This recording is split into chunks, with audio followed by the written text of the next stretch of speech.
All right, welcome everybody to Error Correcting Erik, episode 15, where today we will 14, apologies, 14, where today we will dive into the chapter Why Are Flowers Beautiful? And I know this is one of your favorite chapters. I remember that it is. Even before we ever got to talk about the book, you had a whole evening explaining about flowers and beauty and why it's important.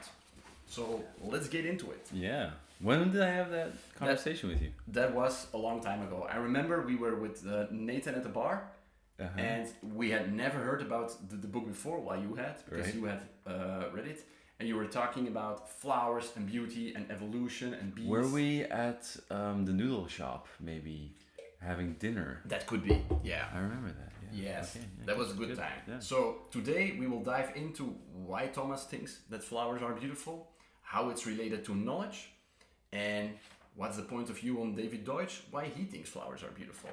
Well, just as a caveat, only David Deutsch can speak for David Deutsch, so I cannot comment on what he thinks or does, but we can certainly discuss the ideas of what he's, I think, trying to convey to us in the chapter. Yeah. So let's do it. Absolutely. All right. So in this chapter, he begins with a little story of flowers and that they are universally considered as beautiful for humans. That most humans think that flowers are attractive, are beautiful, and there are a couple of potential explanations why they are. Yep. But of course, they're not the only thing. He Yep. talks about other universal beautiful things such as the night sky, waterfalls, rainbows, and so on. Right. But what is interesting about that we are not the only species that are attracted to flowers. We think they're beautiful. And in his terminology, he says that attraction is your motivation to move or to experience something. Yeah.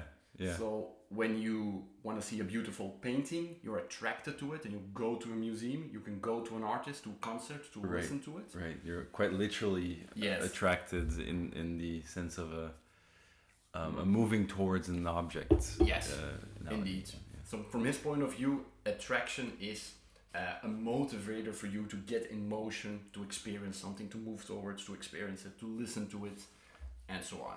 Right, but that's the psychology of somebody experiencing the thing, right? Exactly. Yeah. So flowers universally beautiful, but we're not the only ones. Yeah. So flowers have evolved in such a way to attract pollinators, mainly bees, because the bees, they come, they drink from the nectar, and they take the pollen back home and they take it back to other flowers, and that's how they pollinate, and that's how the flower species can spread. Correct. And the reason why they have very bright, colorful petals is so they're easy recognizable. They stand out in the green nature of these leaves and trees and so on. And typically, they have also evolved in such a way they're very easy identifiable, meaning that you want to attract the right pollinator. You don't want the bee or the other insect to mistake in that flower for another one. So most of them have evolved patterns and color schemes that are quite unique. Right. Yeah. So that's the first part. Then he goes on that it is quite remarkable that we share that trait with bees. Bees are attracted to flowers, and so are we. But that is something that in nature is not that common. That's quite an uncommon trait. We are also attracted to the beautiful feathers of a peacock, to the peacock's tail, for example. But most other things that are attractive for other animals are not attractive for us at all. Think about flies that are attractive to cow dung and stuff like that. The very bright bulging butts of a baboon and also the very bright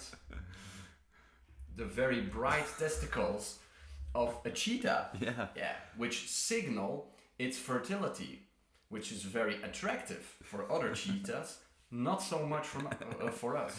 And what's really interesting, as a side note, is that Cheetos, the cheese-flavored puffed potato chips, which use a cheetah as its mascot, are remarkably the same. They are, now that you're showing it like that. As cheetah's testicles. That's true, Yeah.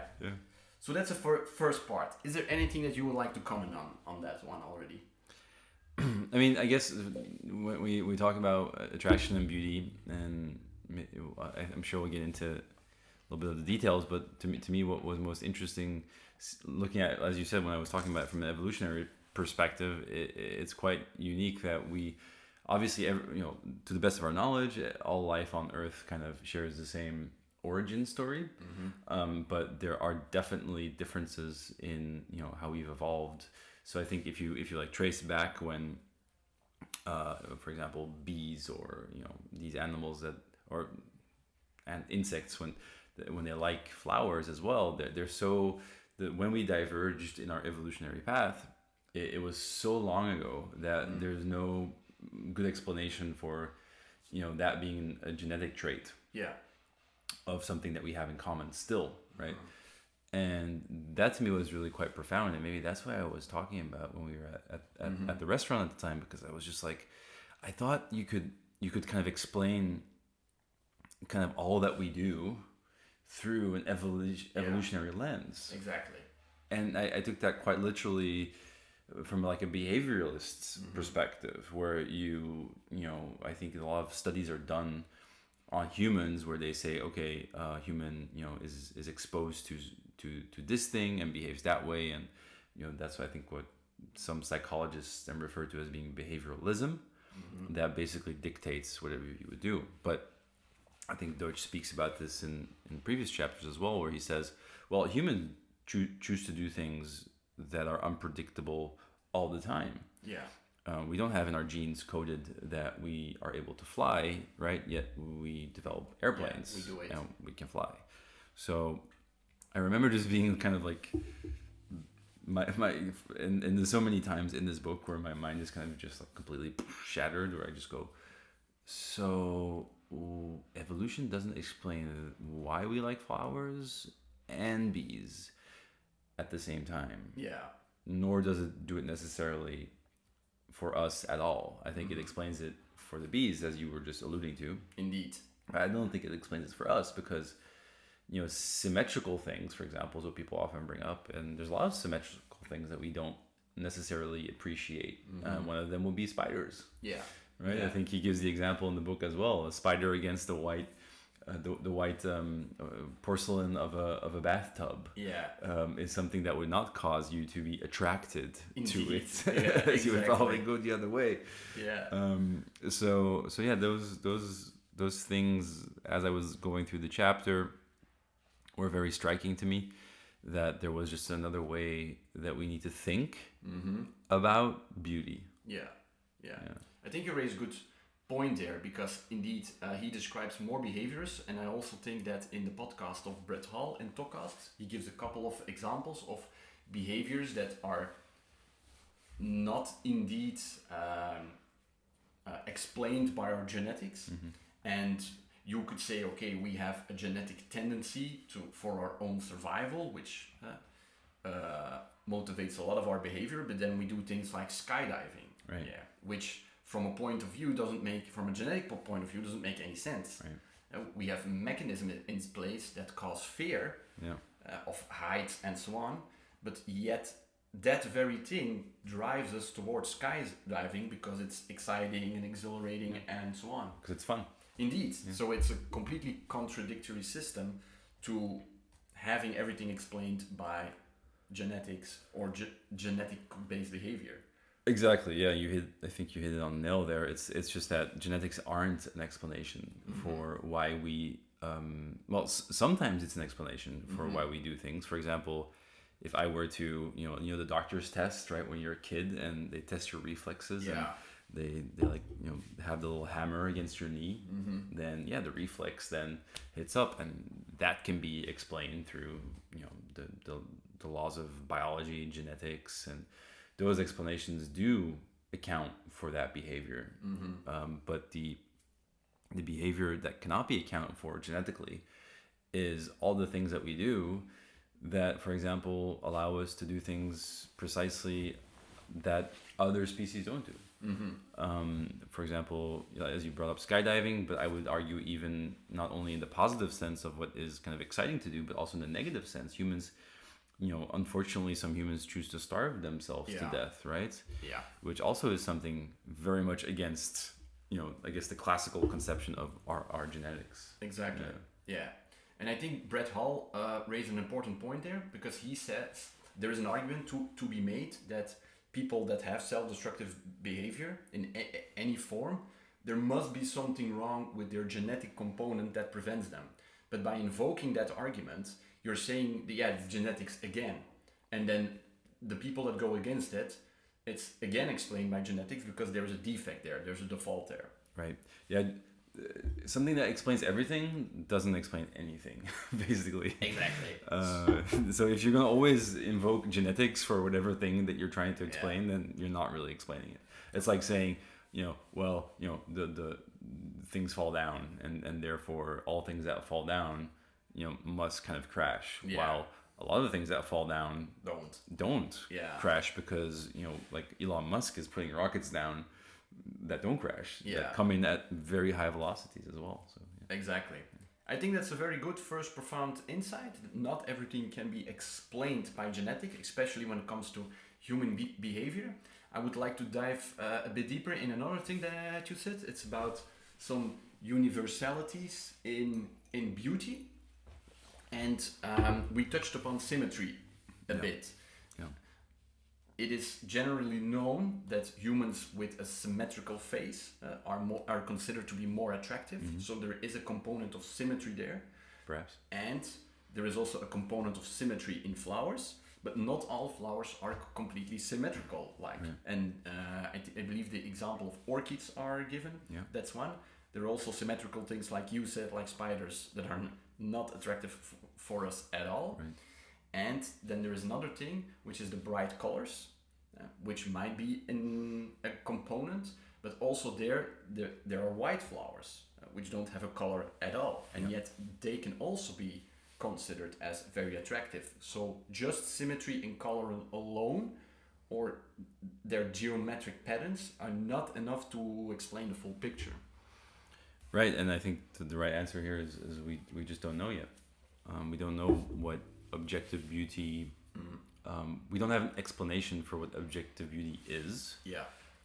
And I think, maybe you tell me, like, as you were going through that chapter, what were your,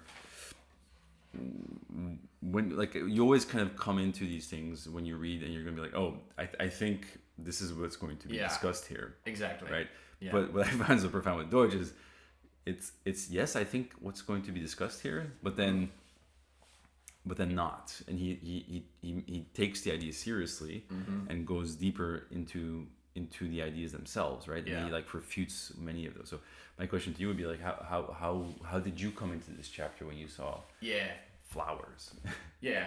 Well, my first reaction was like, what is he talking about? You know, and especially like the why. Okay.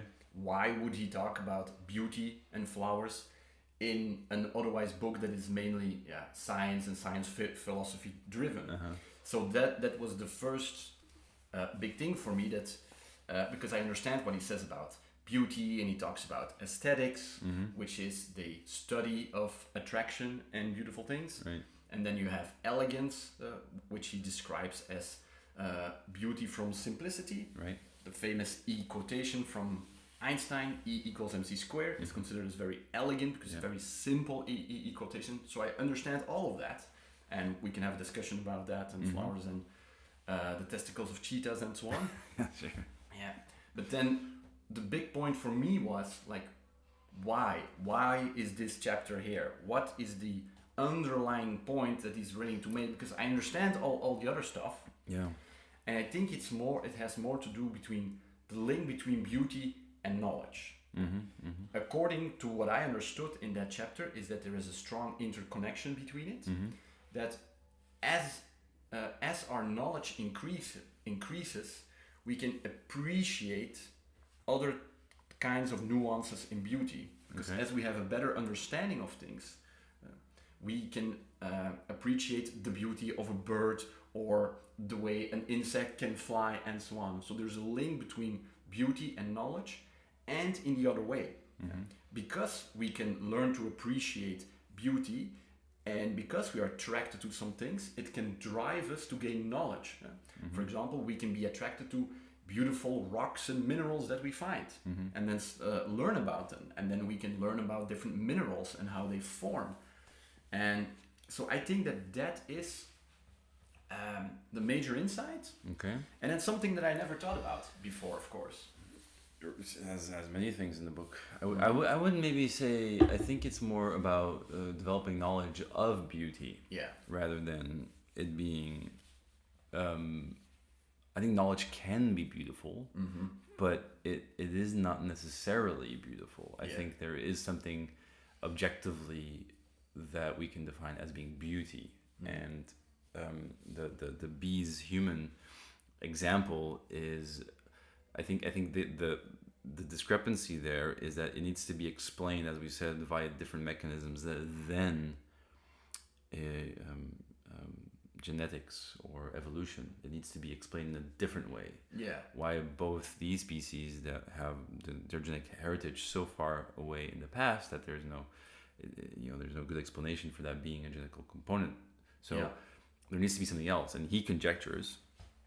In the book, I believe, it's my understanding, he conjectures that there's something as objective beauty, and that would be the most efficient and effective way to signal across different species, for example, or no, that different species would be attracted to objective beauty, not knowing yet what objective beauty is a better explanation than saying genetics, because it's not a good one. Yeah, okay. So I see. I hadn't considered it like that yet. Right. Yeah. So if you're gonna be if you want to signal across as a species, right? And this is, we're talking about the flowers. Yeah. The flowers are an organism, right?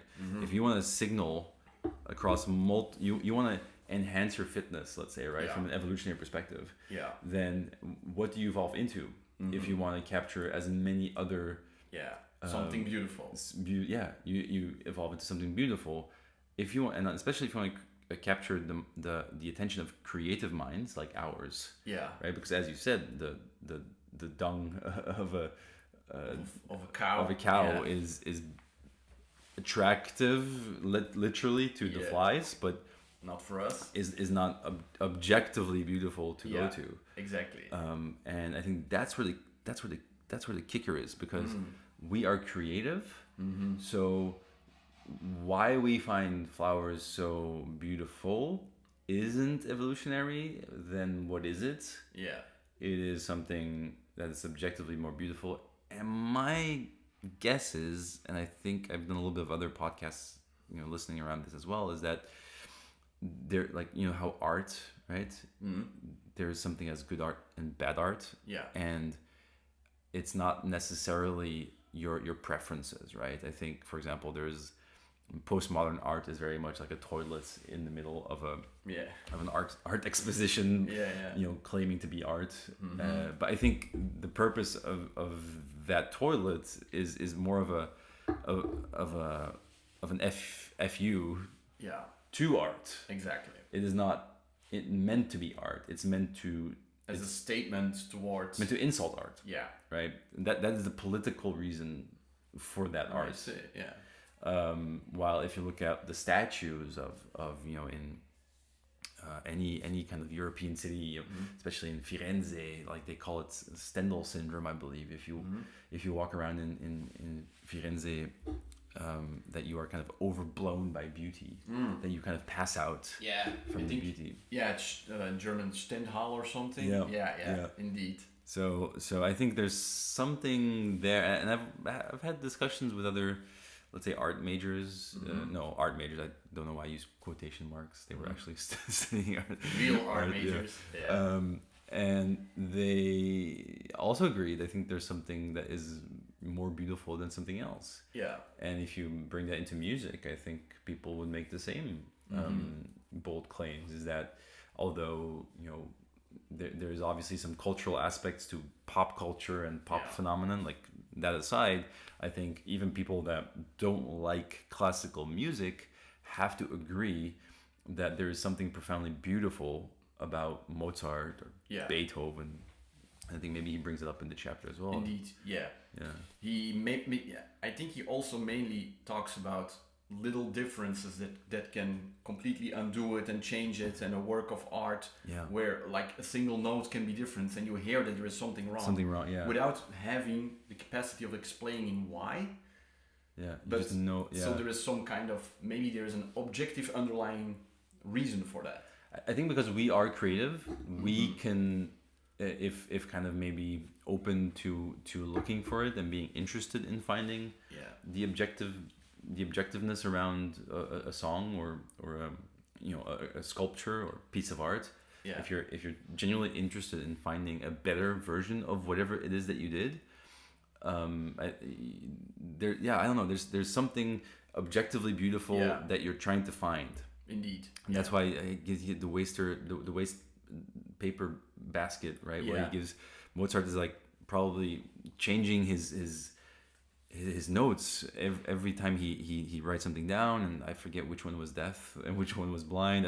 Maybe both, but he writes it down and he plays it out and he hears something's off and he changes it. And he does this constantly. Like there's probably like a basket next to him where he's constantly throwing away the wrong or the worse, maybe not wrong, but the worse versions of it. The way I saw that is then I want to come back to the interconnectivity, and that's something that I never thought about before. The way you create knowledge is with conjecture and ever correcting. It's a process. And criticism. Indeed. So I think, I'm not sure if it's from the book or if it's from the Brett Hall podcast, where they give the example of a scientist trying to prove something, write a new theorem. Same. It's the same. Yeah. It's with a paper basket. Yeah. You write dozens and dozens of notes and you try things and it doesn't work and you improve it. So there's self-criticism, there's error correcting until you finally reach to that point where you have the proof or the theorem or the scientific discovery. Yeah. And there's a parallel to be drawn there to art, where if you write music or any or poetry, any other type of art form, where there is a process there of creation, criticizing, throwing things away, starting again, and improving until you have the thing where you say, this is what I'm going to play now in the Royal Palace. True, but I would say that the knowledge creation, I don't know, I don't think it has a direction, right? I think people are interested in something and find it, but I think the fact that creative minds like ours, like humans, I mean, and even that I think he brings up in the book, maybe it's a bit of a tangent, but he says in order for us to be able to signal from one, like I literally have an infinite repertoire of things I could think about, and so do you. So how do we close the gap in terms of what is beautiful art? Yeah. Even towards one another. Forget the bees. Indeed.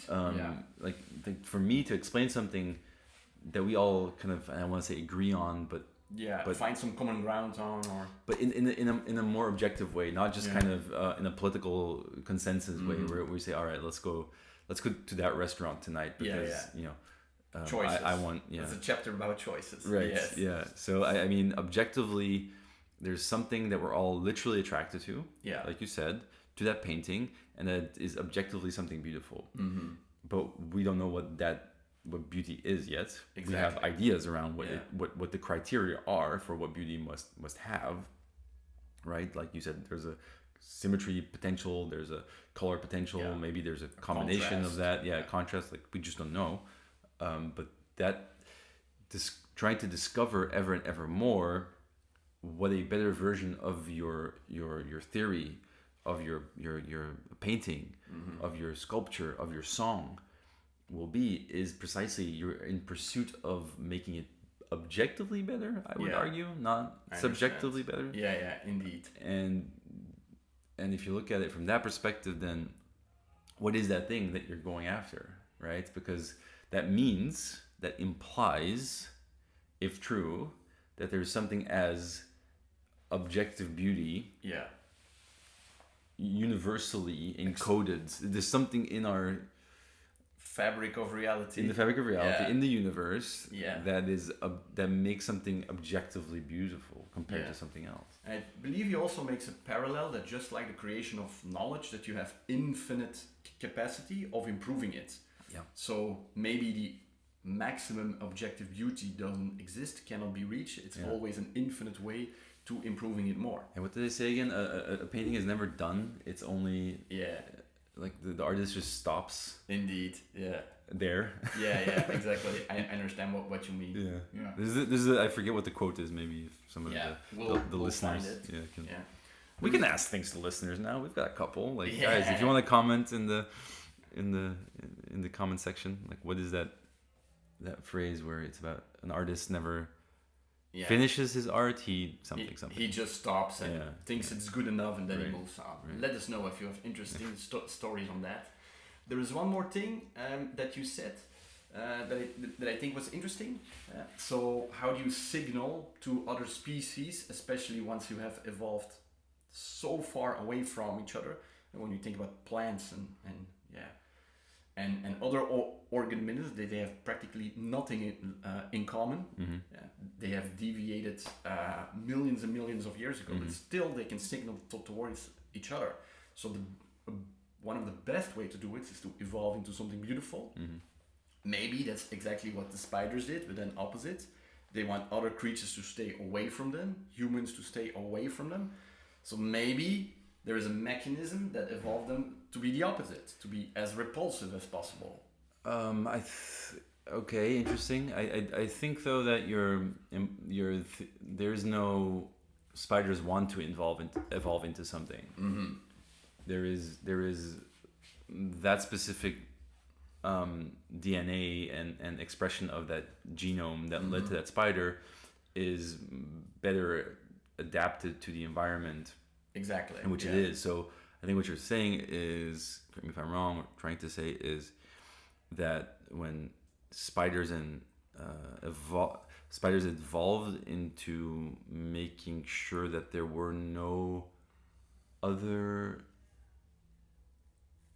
species attracted to them, or to signal, like they're frogs and lizards, but they don't signal it. I think you need a creative mind, like ours, to understand beauty. Like without that consciousness, you cannot or creativity, there is no concept of beauty.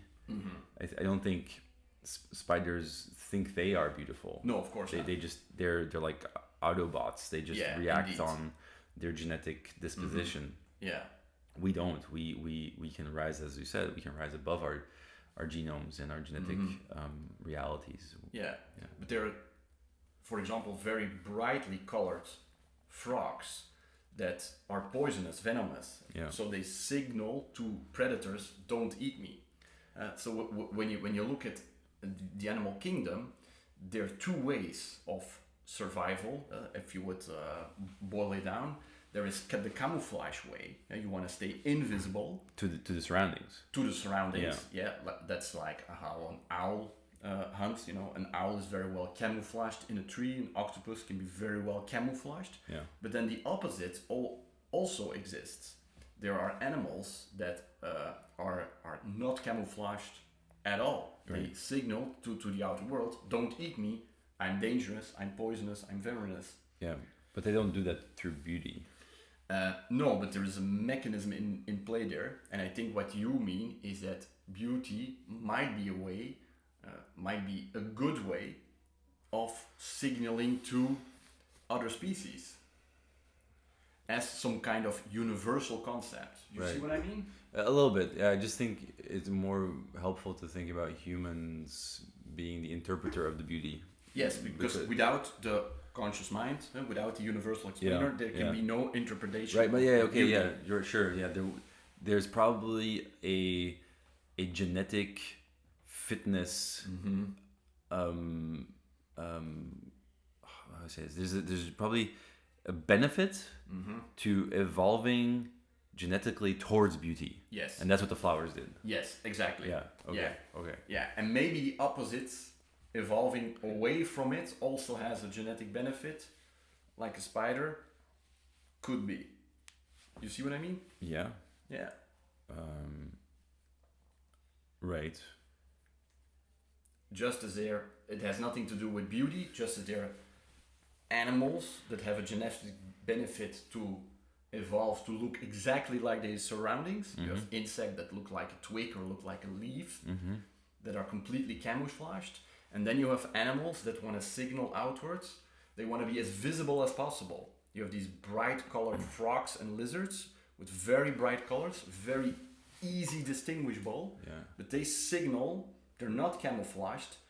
Don't eat me because I'm very venomous or poisonous. To humans, because you're the only other conscious creatures that we know of are humans. So to predators like birds. Right, but they wouldn't understand the concept of that beauty either. No, they don't understand the concept of beauty, but they understand the concept of danger. To them. To them, yes. Yeah, but that frog is probably poisonous. I'm not gonna eat it. Interesting. I think we can definitely spend some time thinking about that. I do think that it's more useful to think about it as being something that you would need to argue then why we co-evolved with spiders and stayed away from them at some point. Yeah, that and makes I don't sense. think that happened. No, indeed. Yeah. Probably they evolved way before us. Right. They've been around way before us. Right. Yeah. So I don't think they evolved into becoming ugly to keep us away. Yeah. Right? Yeah, that would make a lot of sense. Yeah. Yeah, exactly. Yeah. But maybe there's an underlying mechanism for universal beauty and universal ugliness, maybe. I think there is such a thing as something that is universally or objectively, maybe that's a better word to use, objectively more beautiful than something else. But I don't think evolution necessarily has to go there. I think flowers just happen to be that thing, and the explanation for why we and another non-related insect or genome also likes to go to it. It just needs to be explained through different mechanisms than in evolution. Yeah, that I fully agree on, and I understand. Some final notes that I was thinking about this chapter is we talked about the interconnection between the creation of knowledge and beauty, and one can stimulate the other. So having more knowledge can make you appreciate beauty more, or nuance in beauty, because you have a better understanding, for example, of the animal kingdom. You have a better understanding about plants, that you can appreciate their beauty even more. And the opposite is also true. If you find something beautiful, you can pursue knowledge of it and start to understand it better. You can the rock example was one. You find a beautiful rock on the ground and you want to know what it is, and it appears to be a mineral, and you learn about minerals and so on. So one can stimulate the other. But so can maybe, sorry to interrupt you, but so can things that are ugly interest you. Yeah, true. Yeah. And you can also develop more knowledge of what is ugly. Yeah, exactly. Right? Yeah, and indeed. You can be very interested in understanding maybe, why certain things, I guess that is in contrast to beauty again. So I guess it's maybe the same thing. I don't know if interest necessarily is tied to beauty. Not per se. Yeah. It's. I also don't think that that's what David Deutsch means in this chapter. Yeah. I think you're just saying people are interested in things, and you can, if you're interested in knowing what is objectively beautiful, you will try and get to more beautiful outputs. Exactly. Yeah. And something that you find attractive can cause curiosity and start the creation of knowledge. So there's a bit of a link. It's not the only explanator, of course. Yeah. But they can be linked together in that way. I think that for me that's one of the points of the chapters. Interesting. Yeah, because I also think it can encourage reflection when you start to think about beauty and creativity, and that's maybe the final note that I would like to say, because he talks a lot about art, artists, creativity. Maybe that's a way to reach that audience, people that are into arts and not into science, because I think if you're not really into science or scientific philosophy, you wouldn't be that much motivated to start to reading up on Deutsch or similar topics. Yeah. But if you can have a link between arts, yeah, that might be a way to motivate more people to show that science and art and science philosophy are not completely different things. Yeah. That there is an overlap between them, an interconnection. Right. I think we'll have to ask Mr. Deutsch himself for his motivations for writing that chapter. Yeah. I don't know about that. I do think he just takes very seriously that we need to be able to talk about things consistently, and that if you're going to talk about creativity in the artist's way, that needs to be able to be, let's say, brought together with creativity in the Deutsch way, which is the creation of knowledge, right? Knowledge is created, what's the expression? Ex nihilo, out of nothing. Yeah. While, for example, Einstein that thought of the relativity theory for the first time, that was knowledge created out of a vacuum. I mean, in his brain, but that knowledge wasn't there before. Exactly. Yeah. So that was literally out of nothing. Out of nothing. Out of other knowledge, but that specific knowledge came out of no prior similar things, because otherwise, I mean, maybe similar, but not that thing, right? So, and that to me was profoundly insightful as well, because I always thought that, these artists, and I mean people that paint and write music and are very like talented, as we say, in these things, are on they're like different humans almost. And I always found that a little bit depressing, because I was like, I don't have that quality. Or you play saxophone, right? Yes, but let's say not at all to be able to call myself a musician by any stretch of the imagination. But it was always kind of this thing where I thought there was something you were born with or not, where I think Deutsch kind of brings it to a level of interest. You're just more interested in, maybe if you want to be the best, let's say the best plumber ever, like to create a new plumbing system requires knowledge. Exactly. Yeah. Which is as crazy as writing the best novel or the next hit of music as well. Indeed. Right? So I think that to me brought knowledge and creativity together, because we should not discriminate on what is, maybe culturally we see that as being creative, and we don't speak about that way culturally speaking, but it is anybody that has a new idea and comes up with something that works and that is able to convince other people as well through the fact that it works is a creative endeavor. Yeah. I think it's a very interesting point. It flares up a thought in my mind.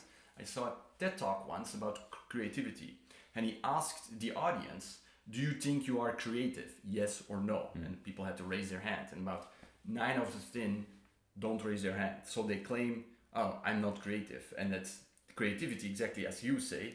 I'm not artistic. I'm not painting, drawing, acting, so therefore I'm not creative. But if you ask children that question, every kid will say, oh yeah, me, absolutely. I'm very creative. And you can show them a simple shape, and you will ask, what is it? And it will imagine anything. It will say, oh, this blob, it's a snake that ate a hat. And that's why it looks like that shape. Like a Rorschach. Indeed. But somehow, through our age, we lose the idea that you are creative. Yeah, it's not age. It's probably culture and the culture. way we're formed and education. And you are told after a certain time that your creative engine, whatever that thing was that we don't understand yet, but all of a sudden we know when it ends. Where it's told, children are just like sponges. They take everything into consideration. I think that's a little bit of a pessimistic view on how to look at, for example, humans, because why does creativity stop at a certain age? I think it doesn't stop. Indeed. Because the best ideas sometimes of people are also when they're 70 or 75. And why is the guy when he's 75 like trying to figure out a new way to arrange his life? Why is that not creative, for example? And I think that's also what is a cultural phenomenon where you believe that you are no longer creative, therefore you will not pursue those endeavors. Indeed. Right? Yeah. While a kid, he's just like, he hasn't been culturally almost like beaten into submission yet. Yeah. Not culturally conditioned. Yeah. Exactly. Yeah. Maybe kids also have more freedom to do whatever they want and draw. Not physically, because we always tell them not to do things. Yeah, exactly. So I would say no, they actually have less freedoms than we do in a very real sense. They just don't have the cultural baggage yet to think that it's not okay to think something. Yeah, exactly. Yeah. I think that relates to also a previous chapter where we said that creativity, according to Deutsch, is more the reflection of the creation of knowledge, new knowledge, instead of purely the artistic creativity. So if you ask people, are you creative? They would automatically think that, oh, they're asking about my artistic capabilities, not about my creativity in my intellectual things, how I do my job or whatever. Right. And I think that's a very important point, and this chapter like strengthens that. That the creativity part is not exclusive for the artistic world. Exactly. It goes way beyond, and it has implications for knowledge and thus other things that we do. Because if you look at our job, for example, our jobs are very knowledge driven. Yeah. You know, we don't do plumbing, we don't create anything with our hands. You know, we advise, we consult. It's a knowledge driven business. Right. I think anything that humans do is knowledge driven. Mm-hmm. It's just, have we created new knowledge? Yeah. You know, if somebody does the same thing over and over again because it works, then it's fine. But that's knowledge has been created. Yeah. For example, the knowledge to create a bridge has been created. Maybe you'll make incremental changes. You'll make the bridge a little bit better, right? Like those kind of things. But nobody's gonna like fundamentally change what a bridge is. Yeah. But what we have done is we've created planes. Yeah. Planes can effectively be seen as very long bridges that connect you over A to B. Yeah, right. Indeed. Without having to have the physical bridge connection underneath you. Yeah, so indeed. You know, so it's like looking. I think this is also where people sometimes when they became Popperian or Deutschian, like you are well on your way to, is that we get bogged down in the details of the definitions of creativity or of knowledge or of optimism and pessimism and these things. And I think, as you said, creativity is just the creation of new knowledge or the ability to create new knowledge.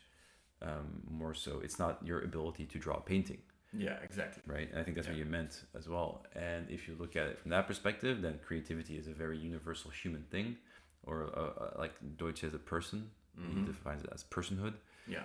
And when you look at, for example, what knowledge is, a lot of people get very upset when you say, I know that something is ABC for some reason. I don't know why, but why people care that you say something. But when Brett Hall also was able to finally make me understand, and this is where you have these light bulb moments where when somebody says they know something, they don't mean it knowing like they're godlike knowing. They mean, this is what I literally know, and what I understand. Maybe I think that's almost synonymous here.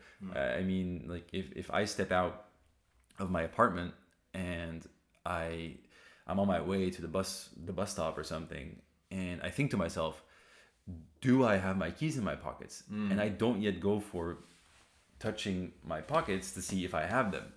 Then if I think I have them in my pockets, then I know I have them in my pockets. You assume. Yeah, so, I could be wrong. Exactly. But if somebody asked me, do you have your key in your pocket? I would say, I say, yeah, I know I have them in my pocket. And then if they say, check it, and I check it, and I don't have them, well, my knowledge was wrong. Yeah. So, indeed. You know what? That is knowing something. It's Schrödinger's key. You have them and you don't have them. Well, yeah. Well, I know I do. Yeah. Until I know I don't. Exactly. Yeah. Right. That's I think one of our first podcasts about this also was where you said like you know, I know, for example, that your cat isn't in the other room because the best explanation I have for where your cat is there. Yeah, so, it's not here with us right now, so it's probably there. Yeah, I'm not making I'm not making kind of a prophecy about I know like infallibly Yeah, exactly. where your cat is. No. My name, person, know something, and that doesn't mean I can't be wrong. Yeah. I can always be To wrong. your best knowledge, you know that the cat is probably there. Yeah. But when you have conversations with people sometimes and you tell them things like, I know certain things, then they will be like, oh, how can you say something like how that? can you like, be for sure? How can you be for sure? It's like, I'm not for sure. Yeah. But I know this now. Yeah. How can we be sure that the earth is round and not flat? You know? Yeah. Yeah. Well, it's based on good explanations. Indeed. Yeah. All right. Cool. I think it was a very interesting conversation, a good reflection on the chapter. Those were all my closing thoughts. Do you have anything else that you would like to add? I just can't wait until somebody finds out what beauty is better. We will never know for sure, obviously, which we just came from that conversation. But knowing how beauty links to our universe and why, and I think that will be the next question is, why is that beautiful, right? And does that hold in the multiverse, for example? Is beauty multiversal or is it universal? And I would guess it's multiversal. I know it's multiversal. You know it. Okay, yeah, I know. Yeah. All right. Let's not hope you didn't upset anybody in the comments. Yeah. I could be wrong, but... You probably are. Yeah. That's the best position to be in. You should always say, I'm probably wrong. Yeah. But I think, or I know this, yeah. All right. Cool. Yeah. Thanks a lot. So far, we've learned that there are some important things that we don't understand yet. Creativity is one, and beauty is another one. So there are things that we know, and we could be wrong about many other things. We're at the beginning of infinity. Exactly. All right. Thanks everybody for tuning in again, and we'll see you next week.